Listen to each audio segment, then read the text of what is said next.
Olá, amigos do canal, bem-vindos a mais um vídeo do Dicionário do Investidor. Pessoal, hoje nós vamos dar uma olhadinha no relatório gerencial do HCTR11. Exatamente, vamos olhar aqui o relatório gerencial do HCTR11 de agosto. Eu atrasei, né? Já tem uns dias que saiu esse relatório, a gente ainda não deu olhada. Acredito que a grande maioria de vocês já olharam, mas não custa nada um olhar junto comigo, que eu ainda dou uma relembradinha do passado, fazendo alguns elos para a gente ir melhorando a cada momento. Vamos lá, começar pelo Fundos Explorer, só para a gente se situar nesses indicadores. Não deve ser só isso que a gente tem que olhar para investir, mas eu começo com eles.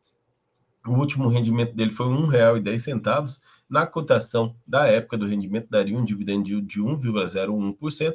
Hoje daria 1,08% de dividend yield. Atualmente, o PVP dele está 0,84%. Inclusive, eu olhei a cotação que já abriu o mercado hoje, são 10 horas e 56 minutos. Hoje, o HCTR11 está caindo aqui, mais 0,25%, está abaixo de R$ 102. Ontem estava acima de 102. Esses dias chegou a 104, 105, mas vem caindo. Se a gente olhar, teve um evento aqui que chegou a R$ 100, que foi aquele rebalanceamento do índice, voltou aqui a R$ 104 e depois voltou a cair novamente. Mas isso aqui agora, essa queda que vem aqui, tirando essa que foi do índice, para mim é consequência da baixa do IPCA. Então, por isso, vem isso. O rendimento pode cair. Mas a gente vai ver, tentar se esclarecer no próprio relatório gerencial se tem alguma explicação sobre o IPCA em si. Inclusive, se você olhar o rendimento que era 1,50, caiu para 1,25, com a queda do IPCA para 1,10. Quem sabe, será que vai manter 1,10? Porque se você lembrar, lá nos tempos de 2020, de inflação baixa, ele pagava aqui, 94 centavos, 1,11, 1,3. Esse aqui era uma época de inflação baixa, 1,17. Em 2019, 1,05, 1,10. Era a época de inflação baixa e ele pagava esses valores. Então, talvez esse valor de 1,10 já seja um bom resultado. E se a gente notar também, o HCTR11, desde a sua criação lá em 2019 para cá, o valor patrimonial, que era 108, vem sempre evoluindo até R$ 121, coisa que às vezes até fundos imobiliários de tijolos não chegam a valorizar tanto no intervalo de 3 anos, aí, um pouco mais de 3 anos, uma valorização num fundo de papel. Essa valorização que pode-se dizer que aqui estava 109 em março de 2020, aconteceu mais 2015, 115 e agora já 121. Uma valorização muito grande para um fundo imobiliário de papel. No valor patrimonial não é comum essa valorização ter constantes. Vamos dar uma olhadinha no relatório gerencial dele. Relatório gerencial. Antes do relatório gerencial, quero lembrar de vocês aqui, foi protocolado na CVM há 4 ou 5 meses atrás, eu não lembro ao certo o tempo, foi protocolado. Deixa eu só tirar essa mocinha daqui, querendo aparecer. A 13ª emissão. Seria uma oferta pública que iria acontecer. Mas aí eu acredito, o pessoal ainda da Hectare continua num período de silêncio e ainda não tem nada sobre essa emissão. Eu acredito que essa emissão será cancelada, porque o preço está muito mais abaixo do seu valor patrimonial e a Hectare não fez ainda até hoje nenhuma emissão abaixo do seu valor patrimonial. Dando uma olhada aqui no seu relatório gerencial, vou ter que dar um zoom aqui, que eles mudaram o layout e a letra ficou pequenininha. Em 8 de setembro, o fundo anunciou um dividend yield de 0,91% em relação à sua cota patrimonial e de 1,03% em relação à cota de mercado. O pagamento de R$ 1,10. O resultado do período é explicado majoritariamente pela variação do IPCA de junho, olha aqui, de junho, 0,67%, e de julho, 0,68% negativo. Então, com isso, pessoal, que tivemos aí, eles pegaram um positivo, um mês positivo e um mês negativo. No próximo mês serão 2 meses negativos. Ele vai pegar julho e agosto. Devido à existência de uma cláusula de correção positiva do saldo devedor do presente dos CRIs do fundo não tiveram correção monetária do saldo limitado a zero. Não, ou seja, eles têm proteção contra a deflação. O mês de julho foi marcado por uma melhora na performance das vendas, consequentemente nas ações do saldo devedor, sobretudo nos empreendimentos de multipropriedade. Devido ao período de férias escolares, a hotelaria nacional representou bons índices de ocupação, justificados pelo aumento da confiança em viajar e nos altos custos das passagens aéreas que beneficiam o turismo de proximidade ou rodoviário, viagens curtas com destino até 300 quilômetros, como é ir para Caldas Novas e para Gramado, são viagens curtas e os turistas acabam indo mais. Em 26/8, o Carvalho Oscar pagou a amortização devida de junho com acréscimo de multa e recompôs o fundo de liquidez e incluiu os novos contratos de locação. Esse era o único CRI que estava dando problema e, pelo jeito, já se estabilizou. Mas eles ainda colocaram uma cláusula que ainda tem a segunda amortização para ser paga. No CRI GVI, o cedente solicitou um vencimento da operação seja alterado para 20 de dezembro de 2029, um aumento de 18 meses. Em contrapartida a esta alteração do vencimento e aumento da carência de amortização até setembro de 2022. Abordado em nosso último relatório, o cedente propôs um aumento da remuneração dos CRIs em 100 base points. O que é pontos base? 100 base points, ou pontos base, que significa 1%. Novas taxas seriam 10,05 para a sênior e 15,5 para a sênior. Aumentou 1% ao ano, acordando com essas novas datas. Entendemos como válidas solicitações da companhia e que o aumento da remuneração é compatível com o aumento do duration em 0,4 anos. Em agosto, o fundo adquiriu 11 milhões e vendeu 7 milhões em CRIs. A execução do CRI Berwick 2, todas as demais alocações foram aumentadas a posições em ativos da carteira. As aquisições estão divididas em 17% subordinadas, 32% em sênior e 51% únicas, pelo menos subordinadas foi menos, todas indexadas ao IPCA. Com relação às vendas, todos os CRIs foram negociados no PU, ou seja, na curva do papel, detalhamento das movimentações na próxima sessão.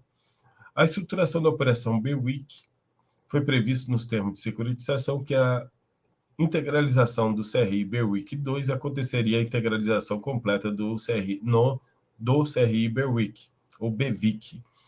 Essa nova emissão refere-se a mesma operação, porém com a remuneração diferenciada, IPCA mais 12. Essa opção de tranche adicional foi condicionada para cobrir eventual melhoria no projeto, o que se fez necessária após a entrada da consultoria hospitalar Einstein na revisão da Becker Hospital Dia. Por fim, o DRE gerencial, o valor da receita FII, dividendos referentes a HG 850 mil, a RBHY 748 mil e a HREC 319 mil. Não teve renda do Serra Verde. Aqui ele fala um pouco sobre os fundos imobiliários, então ele fala de novo sobre o Serra Verde e fala um pouco XBXO, o fundo que investe no Shopping Nova Feira da Madrugada. O foco continua no plano de aumentar a ocupação do shopping. A equipe de gestão de XBXO explicou que a receita alocada aumentou 10,6% quando comparado ao mês anterior, porém a receita de CDU caiu 65%. Eles ainda acrescentam que entende que uma parte da redução do recebimento de CDU é a redução da quitação de contratos, enquanto outra parte se refere à negociação com lojistas que demandam a aceleração da segunda fase de obras referente ao Boulevard, espaço destinado às lojas que se espera que promova um fluxo de consumidores dada a localização, a entrada da rua Senhor Andrade. Esse espaço Boulevard, eu fui lá e eu vi realmente muito interessante mesmo essa entrada, porque o pessoal vem da rua e já para ir para o shopping já entra numa rua de entrada para o shopping, pode dizer, é dentro do shopping, mas é uma rua já com muitas lojas novas, já todas ocupadas. Aí esse espaço acaba sendo bastante atrativo e mais rapidamente foi ocupado. Aí eles falam aqui um pouquinho mais sobre o XBXO, quem quiser ver diretamente. Aí aqui as compras que eles fizeram no mês e as vendas que eles fizeram no mês. Algumas, quando a gente vai notar que algumas vendas, às vezes é para marcar mesmo, para ter o IPCA, mas de modo geral. E eles venderam também um pouquinho de RBHY, né? Venderam um pouquinho de RBHY, talvez seja por causa da emissão que está acontecendo. Vamos olhar as receitas. Quando a gente vai ver a receita de CRI de agosto, foi até maior que a receita de julho, mesmo tendo IPCA. Por quê? Ele ganhou mais de juros do que o mês anterior e menos de correção monetária. Ganhou menos de correção monetária. E quando a gente fala de resultado final e o que foi distribuído, ficou mais ou menos na mesma linha do que o mês anterior, só que distribuiu menos. Eles poderiam ter distribuído, eles fizeram uma reserva de lucro aqui de 3 milhões e 900, mas eles poderiam ter distribuído 1,25 e distribuíram apenas 1,10. Fizeram a reserva de lucro. Por quê? Porque eles sabem que nós temos agora o próximo mês a correção monetária aqui, que aqui tem, que é o IPCA, talvez ela venha muito próxima de zero para o próximo mês. Na verdade, tudo indica que ela vai vir por volta de zero, mas pode ter inflação desacruada de meses anteriores, que por isso ela pode ficar positiva. Mas se ela ficar zero, ela vai vir isso aqui zerado, são 5 milhões a menos, 8 milhões e 900 a menos, ele vai precisar dessa reserva, que seriam 5 milhões. Quem sabe ele ainda conseguia fazer uma distribuição próxima aí de R$ 1,10, novamente, devido a essa reserva, dessa estratégia de reserva nesse momento. Porque o resultado deles foi 1,28, só distribuiu 1,10. No mês passado foi 1,28 e distribuiu 1,25. Então ele vem distribuindo um pouquinho menos que os seus resultados e guardando o financeiro aí, que pode ajudar. É uma reserva de lucro que pode ajudar nas próximas distribuições. Vamos agora aqui um pouquinho mais abaixo, porque o histórico realmente está caindo bastante a cota, né? E aqui está a carteira dele. Ele está com 76,4% em CRIs, 22,7% em FIIs. É muito FII, gente. É muito FII mesmo. Eu queria que ele tivesse muito. E quais FIIs que ele investe? Tem bem aqui, XBXO é 38% desses 22%, Serra Verde 29,9% desses 22%. Esses dois não rendem financeiro. Se você somar, vai dar 37%, vou arredondar 38%, 68% da carteira disso aqui não rende, não gera dinheiro, não gerou dinheiro nesse mês, não gerou financeiro, não gerou caixa. Então é muita coisa. Enquanto os outros aqui geram uma rendinha, esse aqui também não gera. Tem mais um aqui que não gera. Então é muita coisa que não gera financeiro que dá a própria hectare. A subordinação dos CRIs, que é importante a gente ver para saber o risco do fundo, a série sênior é 56,2%. A subordinada, que são mais arriscadas, é 29,5%. 11,1% é série única e mezanino é 3,2%.